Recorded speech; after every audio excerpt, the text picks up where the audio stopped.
It's very important from a historical perspective because black people have been killed just for owning their own businesses because they back out of slavery in Reconstruction times.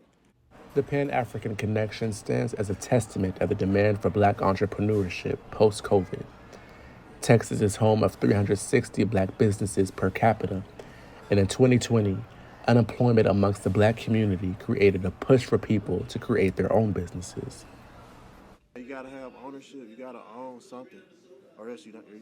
You don't own anything. It's like you don't have anything. You just technically, borrowing. If you're borrowing, working somebody's job is cool, but how you gonna pass that on to the next generation? You can't. So my whole thing about having a business is being able to pass it on to the next generation. The same thing my pop did for me. The increase in black-owned businesses has provided employment for underrepresented people. Alongside the PAC, Alyssa Thompson owns Simone Sweets.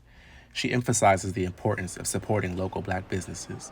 I remember when the whole thing was going on with support black businesses, and I was embarrassed to admit it, but I really didn't know a lot of black businesses at like my area to support. And I was all for supporting, a Telfar bag or anything that was black owned nationwide. But what about the local communities? Like, oh, she owns a black owned hair store that's down the street. Why not try that? Since 2020, black business has uproared.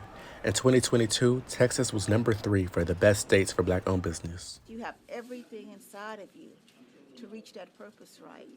But you have to believe it, right? You have to believe that you have it inside of you.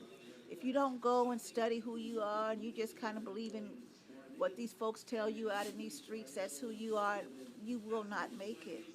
But if you study your history, find out who you are, that you can fly. Ain't nothing you can't do. Black-owned businesses continue to provide representation for local communities. They give inspiration for people seeking to pursue their dreams. Micah Thomas, NT Daily News.